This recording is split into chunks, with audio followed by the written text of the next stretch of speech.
नमस्कार, मैं हूं शीतल बौखंडी और आप देख रहे हैं उत्तर नारी। आज हम बात करने आए हैं अधिवक्ता रोहित डंडरियाल जी से। बात करने का विशेष कारण है छावड़ा रेप मर्डर केस जो 2012 में हुआ था। इस मामले में आरोपियों को सुप्रीम कोर्ट ने रिहा कर दिया है। आपको बता दें, इस मामले में जो निचली अदालत है उसमें आरोपियों को दोषी करार किया गया था, लेकिन जो है सर्वोच्चतम न्यायालय ने उन्हें बरी कर दिया है। अब इस पूरे मामले को लेकर रिव्यू पिटीशन दाखिल की गई है। इस रिव्यू पिटीशन को दाखिल करने में रोहित डंडरियाल भी एक हैं, तो चलिए उनसे बात करते हैं और इस पूरे मामले को समझते हैं। सबसे पहले तो रोहित, आपका स्वागत है उत्तर नारी में। धन्यवाद। आप सभी श्रोतागणों का भी धन्यवाद। मेरा सबसे पहला आपसे यही सवाल है कि जो हमारे दर्शक हैं वो पूरी बात जान सकें, तो आप पहले पूरे मामले के बारे में बताएं और इसमें कितने आरोपी दोषी पाए गए थे और इसमें क्या सज़ा मिलती है। सर्वप्रथम अगर हम बताएं तो 2012 का ये वो कांड है जिसको पूरा उत्तराखंड नहीं भूल सकता है, क्योंकि वो बेटी उत्तराखंड की थी। ये बात होगी 9 फरवरी 2012 की, जब वो अपने ऑफिस से घर वापस आ रही थी तो एक रेड कलर की इंडिका कार आती है, उसके सामने रुकती है, उसे खींचती है और अपने साथ ले जाती है। फिर उनकी बॉडी 3 दिन बाद, उत्तराखंड की उस लड़की की, उस बेटी की बॉडी 3 दिन बाद मिलती है। फैमिली को पता चलता है कि उसके साथ ऐसी बातें हुई हैं जो हम लोग डिस्कस भी नहीं कर सकते कि क्या क्या बर्बरता उसके साथ हुई थी। तो फिर उसके बाद एक लॉन्ग ट्रायल चलता है पूरा कोर्ट में। और आप जब हमारा जुडिशल सिस्टम देखेंगे तो जुडिशल सिस्टम में बहुत कम, रेयर ऑफ द रेयरेस्ट ये होता है कि किसी को मौत की सज़ा हमारे देश में दी जाए। और ये उनमें से एक केस है जिसमें रेयर ऑफ द रेयरेस्ट माना गया है इस केस को, और जिसमें जो दंड है उसको सबसे ज़्यादा करते हुए मौत की सज़ा दोषियों को दी गई थी। आप सोच सकते हैं कि जज किस एविडेंस के बेस पे वो उस पे पहुँचे होंगे कंक्लूज़न में कि इसमें इन्हें डेथ सेंटेंस देना ज़रूरी है। तो आप देखिए, निचली अदालत ने अपना डेथ सेंटेंस इसमें दिया था। उसके बाद जब ये हाई कोर्ट पहुँचे अपनी अपील करने के लिए, तो हाई कोर्ट ने भी उस डेथ सेंटेंस को बरकरार रखा और 2014 में ये डेथ सेंटेंस को उन्होंने बरकरार रखते हुए दोबारा से इस ऑर्डर को आगे वो कर दिया था कि इन्हें डेथ सेंटेंस दिया जाए। पर जब ये मामला 2015 में सुप्रीम कोर्ट में पहुंचा तो एक लॉन्ग ट्रायल करीबन 7-8 साल का सुप्रीम कोर्ट में चला। उसमें बहुत सारे तथ्य रखे गए, बहुत सारे तथ्य छूट गए, जिस कारण से इन दोषियों को सुप्रीम कोर्ट ने बरी कर दिया। आप देखें, अगर जो सुप्रीम कोर्ट का मानना है इन सब केस के बारे में, उनका ये मानना है कि इनको फेयर ट्रायल का मौका निचली अदालत में नहीं मिला, इसलिए हमने उन्हें छोड़ दिया। तो मैं ये अब पूछना चाहूँगी कि ऐसा क्या हुआ कि जब निचली अदालत ने आरोपियों को सज़ा दी थी और कहा था कि ये आरोपी दोषी हैं, करार किया, लेकिन जो हमारी सुप्रीम कोर्ट है उन्होंने कहा कि नहीं, आरोपियों को बरी कर दिया है। और क्या ऐसा महत्वपूर्ण मुद्दे जो ऐसे थे उस वक्त की जो उनको जो है सुप्रीम कोर्ट ने बरी किया है, तो उन चीज़ों के बारे में बताएं। देखिए, सुप्रीम कोर्ट जब किसी केस को देखता है तो वो इस तरीके से देखता है क्योंकि वो सबसे सुप्रीम बॉडी है। और जो हमारे यहाँ का क्रिमिनल लॉ है वो कहता है 100 गुनहगार भाग जाएं बट एक बेगुनाह को सज़ा नहीं होनी चाहिए। इस प्रिंसिपल पे हमारे देश के कोर्ट चलते हैं और पूरा क्रिमिनल सिस्टम इस बेस पे चलता है। और इसी उस पे जब सुप्रीम कोर्ट ने इस केस को देखना शुरू किया तो सुप्रीम कोर्ट ने पाया कि बहुत सारी चीज़ें उनके हिसाब से प्रॉपर नहीं हुई हैं और बहुत सारी ऐसी चीज़ें भी थी जो उनके सामने नहीं रखी गई प्रॉपरली। आप देखिए, केस की फ़ाइल बहुत मोटी हो जाती है, उसके बाद ये वकील का फ़र्ज़ होता है कि उसको सब चीज़ कोर्ट के सामने प्रेजेंट करनी है। कई बार ये होता है कि छोटी छोटी बातें स्किप हो जाती हैं और इसी कारण से जब जज के सामने वो नहीं रखी गई तो जितने फैक्ट जज के सामने रखे गए उनके बेसिस पे जज को ये लगा कि ये बेगुनाह है, इनको बेनिफिट ऑफ डाउट मिलना चाहिए। मैं आपको एक और चीज़ बताना चाहूँगा कि क्रिमिनल सिस्टम एक और चीज़ की बात करता है कि बियॉन्ड रीजनेबल डाउट एक प्रिंसिपल है हमारे क्रिमिनल सिस्टम में, जो ये बताता है कि शक की गुंजाइश ना रहे। ये परफेक्ट हो जाए कि ये क्राइम इसी ने किया है। अगर थोड़ी सी भी उन्हें शक लगता है तो वो उस आदमी को या उस एक्यूज़ को सज़ा नहीं देंगे, भले ही वो जानते हैं कि इसने वो कार्य किया है। बट अगर एविडेंस प्रॉपर कलेक्ट नहीं हो तो वो उसको सज़ा नहीं देंगे। इसी उसमें अगर आप आगे देखें तो सुप्रीम कोर्ट ने बहुत सारी अपनी फाइंडिंग्स इस चीज़ में दी हैं। सबसे पहली फाइंडिंग उन्होंने दी है कि इसमें टेस्ट आइडेंटिफिकेशन परेड नहीं हुई। अब ये क्या होता है? टेस्ट आइडेंटिफिकेशन परेड एक वो है कि जिस समय आपने देखा कि एक क्राइम आपके सामने हो रहा है, विटनेस जो होते हैं वो बताते हैं कि हाँ, इसने उस क्राइम को किया है, मैंने इसको देखा है, और इसी को, यही वो इंसान है जिसने इस क्राइम को किया है। पर जब हम इस चीज़ की बात कर रहे हैं, इस वाले प्रेजेंट केस की बात कर रहे हैं, तो इसमें जो जिन लोगों ने टीआईपी करानी थी, सबसे पहले वो लड़की थी जिस बहन के साथ ये हुआ है, जो उत्तराखंड की जो बेटी है जिसके साथ ये हुआ था, वो अब जीवित नहीं है। तो जब वो जीवित नहीं है तो टेस्ट आइडेंटिफिकेशन परेड कौन कराएगा, पहली बात। दूसरी, जो लोग आसपास थे, जो विटनेस थे, उसके साथ उसकी 3 सहेलियां थी, तो जो सहेलियां थी उन्होंने कहा कि रात का समय था, हम शक्ल नहीं देख पाए। तो जब कोई कह रहा है कि हम उसकी शक्ल नहीं देख पाए, तो फिर भी उन केसों में टेस्ट आइडेंटिफिकेशन परेड कराना कहाँ तक एक वो सही बात है। तो वहाँ पे सही तरीके से इस बात को नहीं रखा जा सका, जिस कारण से इस पे भी एक बेस बन पाया जजमेंट का। दूसरा, अगर हम बात करें तो इसमें एक मेन बात निकल के आ रही थी कि जो सैंपलिंग की गई थी, वो सैंपलिंग ये बता रहे हैं कि 10 दिन तक माल खाने में पड़ा रहा वो सैंपल, जिसमें टेम्परिंग होने के चांसेस ज़्यादा हैं। ये सब चीज़ें सुप्रीम कोर्ट ने कंसीडर करी। पर मैं आपको एक बात बताना चाहूँगा कि जो सैंपल था, वो सैंपल प्रॉपर 14 तारीख को ले लिया गया था, पर उसको कलेक्ट 16 तारीख को किया गया। एक्चुअली क्या था कि ये जो बॉडी थी ये हरियाणा में मिली थी, तो इसका जो पोस्टमार्टम है वो हरियाणा में ही हुआ था। उसके बाद क्योंकि ये दिल्ली का केस था, तो वो लोग इसका सैंपल लेने के लिए 16 तारीख को गए, तो कलेक्शन 16 तारीख को, ये थोड़ा मिस वो हो गया। उसी बीच में ये सब चीज़ें हुई हैं कि सही से केस का वो ना हो पाना, प्रेजेंट ना हो पाना भी इस केस में एक एडवर्स ऑर्डर आने का कारण ये भी था। इसके अलावा अगर आप देखेंगे, हम आगे देखते हैं तो पाया जाता है, कहते हैं कि फेयर ट्रायल का मौका नहीं मिला। इसमें 10 मटेरियल विटनेस को कहा गया कि कोर्ट ने कहा कि इन लोगों को सही से एग्जामिन और क्रॉस एग्जामिन नहीं करने दिएगा। मैं आपको बताना चाहूँगा, इसमें जब हमने केस फाइल पढ़ी तो हमें पता चला कि एक दिन कोर्ट की स्ट्राइक थी, जिस कारण से 10 जो विटनेस थे उनको नहीं आ पाए वो अपनी गवाही देने के लिए, क्योंकि जिस स्ट्राइक होती है तो उस दिन वकील लोग नहीं जा पाते हैं क्रॉस करने के लिए, वो बाहर रहते हैं। सो उसके बाद उन्होंने एप्लीकेशन लगाई इस चीज़ की, और ये उनका काम है अपने क्रॉस करना। ये आप देखिए ना, बहुत ही अजीब बात है कि अगर मैंने अपना हिस्से का काम नहीं किया तो उसका फ़ायदा भी मुझे ही मिल रहा है। अगर मैंने क्रॉस नहीं किया, अगर एक्यूज़ के लॉयर ने क्रॉस नहीं किया किसी मटेरियल विटनेस का, तो ये उसकी लाइबिलिटी है, उसका राइट स्ट्राइक ऑफ होगा। बट यहाँ पे उसका फ़ायदा उन एक्यूज़ को दे दिया गया, ये बोलते हुए अभी हमने उन रिकॉर्ड्स को दोबारा से कोर्ट के सामने रिव्यू में रखा है कि इतनी तारीख को ऐसा था कि इन लोगों ने एप्लीकेशन भी लगाई थी और उसके बाद इनको मौका भी दिया गया, बट पता नहीं शायद सही से रिप्रेजेंट नहीं हो पाया केस, तो ये फैक्ट कोर्ट के सामने नहीं आ पाया।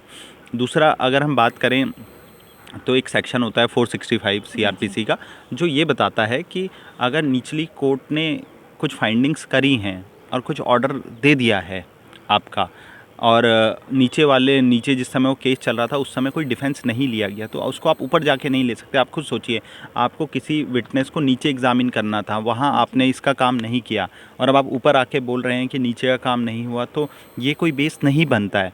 तो अभी इसी चीज़ पे हमारी रिव्यू जो है इसी के आसपास घूम रही है, और हमें लगता है, हम बहुत आशा रखते हैं कि हम जब सुप्रीम कोर्ट के सामने ये बात रखेंगे तो ज़रूर सुप्रीम कोर्ट इससे हमें अप्रिशिएट करेगा। आपने इस प्रकरण के बारे में बताया, इसमें कितने आरोपी थे और उन्हें क्या सज़ा मिली थी, इसके बारे में थोड़ा बताइए। हाँ जी, देखिए, जो इस केस की अगर हम बात करें तो इसमें 3 आरोपी थे, राहुल, रवि और विनोद।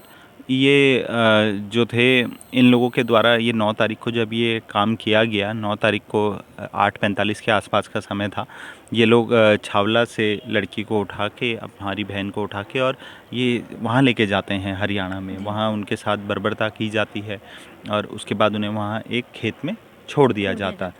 तो आप सोचिए कितने दिन तक वो बॉडी वहाँ पड़ी रही होगी। इसके ऊपर सुप्रीम कोर्ट का भी अपना कहना है कि कैसे हो सकता है कि इतने दिन तक बॉडी खुले में पड़ी है और किसी को पता नहीं चल रहा है। तो बहुत सारे ऐसे अनसुलझे सवाल हैं जिनको कोर्ट को सुलझाने की कोशिश करनी चाहिए थी, और हम कोशिश करेंगे कि हम उसे थोड़ा और क्लैरिटी ला के कोर्ट के सामने प्रेजेंट करें। और जहाँ तक बात आती है सज़ा की, तो जब आप इसमें देखेंगे कि ये पूरा का पूरा प्रकरण जो है उसमें एक आप बोलेंगे कि एक सोच दिखाई देती है कि कैसे हमारे देश में महिलाओं के प्रति, मतलब क्या कोई भी क्राइम करके चला जाए उसको छोड़ दिया जाए, यही सब सोच के कि कितना जो उन्होंने कार्य किया, हम बता भी नहीं सकते कि बॉडी के साथ क्या क्या किया गया है।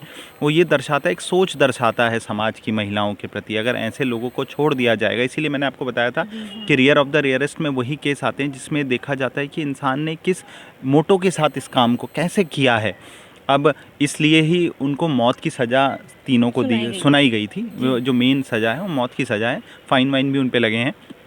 बट जो मेन सज़ा मौत की है वो क्यों दी गई है, हमें उस चीज़ को समझना ज़रूरी है कि हमारे पूरा जो हम समाज में जी रहे हैं, अगर इस समाज में ऐसे लोगों के लिए एक नज़ीर नहीं पेश की गई तो लोग इससे आप समझ सकते हैं मोटिवेट होके और गलत काम करेंगे। आप सोचिए अगर ऐसे लोग ट्रायल के बाद छूट जाएं तो आगे औरों पे क्या आएगा, वो ये कहेंगे कि भाई जिसके साथ भी क्राइम करना है उसको जिंदा नहीं छोड़ना है। अगर लड़की आप किसी को उठा लेते हैं या किसी के साथ कुछ दुष्कर्म कर रहे हैं तो किसी भी गवाह को मत रखें आसपास जो आपको पहचान ना सके। तो ये सारा का सारा केस सर्कमस्टांशियल एविडेंस का था। इसमें एक और एक एविडेंस बहुत इंपॉर्टेंट है, वो मैं आपको बताना चाहूँगा कि जो इन लोगों का लैंडलॉर्ड था, हाँ जी, उसका ये कहना था कि मैंने इनको कुछ जलाते हुए देखा, रात में तसले में ये उस चीज़ को जला रहे थे।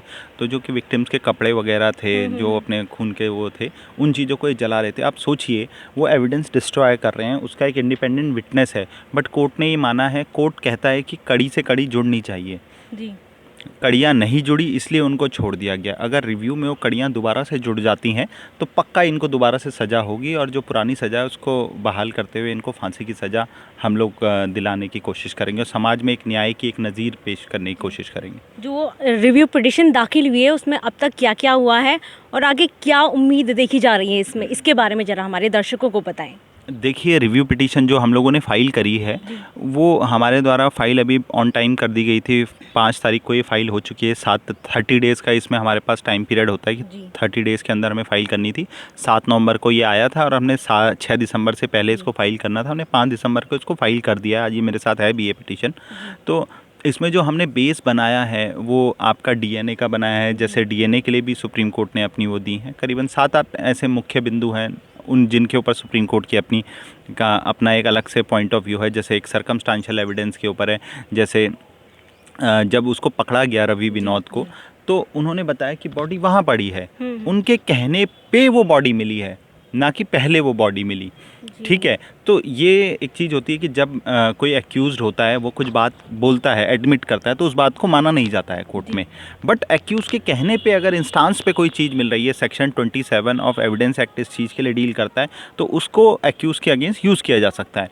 बट कोर्ट ने उसको भी डिनाई किया है कि उनको भी यूज़ करने से वो मना कर रहे हैं 27 के अंदर। तो बहुत सारे ऐसे लूप होल्स हैं जिनको हमें फिल करना है और जिनको कोर्ट के सामने सही से रखना है, so that no stone will remain unturned. तो 27 एविडेंस एक्ट का वो भी बहुत इंपॉर्टेंट है इस केस के अंदर कि जो एक्यूज के कहने पे जो चीज़ें मिल रही हैं उनको उनके अगेंस्ट क्यों नहीं यूज़ करा, कंसीडर क्यों नहीं किया गया। बॉडी उनके कहने मिल रही है, बम्पर उनके यहाँ पे से वहाँ टूटा हुआ मिला है, मटका वहाँ पे से मिला है, बहुत सारी चीज़ें हैं। तो ये सब जो चीज़ें हैं इन्हीं सब चीज़ों से सारी बातें बनती हैं। बट जहाँ तक हमें समझ आ रहा है अभी तक इसमें कि सही से प्रेजेंट ना होने के कारण ये सब बातें हुई हैं और अब हम कोशिश करेंगे कि हम अच्छे से अपना कोर्ट के सामने पक्ष रखें और हमें आशा है कि हमें इसमें अच्छा रिलीफ मिलेगा, दोबारा से जो पुरानी सज़ा है वो दोबारा से रिस्टोर हो पाएगी। और इस रिव्यू पिटिशन में आपके अलावा और कौन कौन इसमें शामिल है? मेरे साथ इस रिव्यू पिटीशन में है संदीप शर्मा जी हैं जो कि सीनियर एडवोकेट हैं दिल्ली हाई कोर्ट के, और वो दिल्ली हाई कोर्ट में सेक्रेटरी के पोस्ट पे भी हैं। सेकंड जो हैं वो वरुण सिंह हैं मेरे साथ, जो कि वो भी Delhi high court supreme court practice है उनकी, और हम सब लोगों ने इसको फाइल किया है। और भी बहुत सारे उत्तराखंड के सौरभ ठकराल हैं और आकाश हैं, ऐसे करके हमारे बहुत सारे एडवोकेट भाई हैं जो हमारे साथ इसमें काम कर रहे हैं। सब ने अपने लेवल पे विदाउट ऑफ एनी सिंगल पैनी फ्री ऑफ कॉस्ट ये काम कर रहे हैं, बिकॉज ये देश की लड़की है, इसे न्याय मिलना चाहिए। अगर ऐसी नज़ीर आप सोचिए, अगर ऐसी नज़ीरें मिलती रही, क्योंकि अब एक प्रेसिडेंट सेट हो जाएगा, अगर ये जजमेंट ऐसी ओपन रही तो बहुत सारे एक्यूज़ के लिए रास्ता खुल जाएगा। जिसमें टीआईपी नहीं हो रखा है वो सब छूट जाएंगे, जहाँ पे डीएनए मैच नहीं खा रहा होगा, जहाँ पे ये कहा जा रहा होगा वहाँ भी लोग छूट जाएंगे। तो बहुत सारी ऐसी चीज़ें हैं जो इसके बाद खुलेंगी। अगर इस जजमेंट को जल्दी से ओवर रूल नहीं किया गया, दोबारा से इसको सही नहीं किया गया, तो ये एक्यूज़डों के लिए बहुत ज़्यादा फ़ायदेमंद ये जजमेंट है। तो हम कोशिश करेंगे कि हम इसे जल्दी से रिव्यू के थ्रू चेंज कराने की कोशिश करें। और आपने जब ये पुनर्विचार याचिका आप दाखिल कर रहे थे तो उस बीच में आप लोगों ने एक बैठक भी की थी, तो उस बैठक में कौन से महत्वपूर्ण बिंदु रहे थे जिन पर आपकी चर्चा हुई? देखिए, उत्तराखंड हितैषी समाज और बहुत सारे जो उत्तराखंड के समाज हैं वो सब मिले हमें। हम लोग, हमारी गढ़वाल भवन में मीटिंग हुई थी, हम लोगों ने बात करी कि उत्तराखंड के जो लोग दिल्ली में रह रहे हैं उनके साथ जो क्राइम हो रहा है दिल्ली में, तो कई बार ऐसा होता है कि क्राइम अभी स्टार्ट नहीं हुआ, अभी इनिशियल स्टेज पे है, बट अगर उसको उस समय ही रोक दिया जाए तो किसी के साथ भी कोई क्राइम ना हो। तो इसीलिए हम लोगों ने वहाँ पे एक मीटिंग करी थी कि हम लोगों ने एक कमेटी बनाई है वकीलों की, सोशल एक्टिविस्ट की, कि जो लोग लड़कियों के क्राइम अगेंस्ट वुमेन के लिए, वैसे तो सभी के लिए, बट अगर कोई उत्तराखंड का स्पेसिफिकली तो उसके लिए प्रोएक्टिव होके उसके लिए पहले ही थाने में जाके कंप्लेंट करा दी जाए और पहले ही प्रॉपर, क्योंकि हमने देखा है कि कई बार ये चीज़ रिपोर्ट ही नहीं हो पाती है, जिस कारण से इतने बड़े हत्याकांड और ऐसे बड़े बड़े क्राइम्स हमारे देश में हो रहे हैं। तो इसलिए हमारा जो पूरा उत्तराखंड समाज है वो इस चीज़ के लिए बहुत ज़्यादा कार्यबद्ध है, वो लगा हुआ है। दिल्ली में बैठ के मैंने जैसे आपको बताया, संदीप शर्मा जी जो हैं और भी जो कुलदीप परिहार जी हैं, हमारे दिल्ली के जो सीनियर एडवोकेट हैं सारे के सारे, वो सब के सब वहाँ बैठ के मीटिंग करी है सबने, और बताया है कि हम लोग जब भी हमारी ज़रूरत होगी और कोशिश करेंगे कि क्राइम होने से पहले ही हम अपने पार्ट की जो परफॉर्मेंस है वो दे सकें, ताकि सोसाइटी में क्राइम कम हो। इसलिए तो हमसे बात करने के लिए आपका धन्यवाद रोहित, और आपको इस नेक कार्य के लिए बहुत शुभकामनाएं, और हमारी टीम उम्मीद करती है कि इस फैसले में न्याय हो। धन्यवाद। तो ये थे हमारे साथ रोहित डंडरियाल जी, और उनसे उत्तर नारी की बातचीत। हम आगे भी आपके लिए और वीडियो लाते रहेंगे, तब तक हमें दीजिए अनुमति। नमस्कार।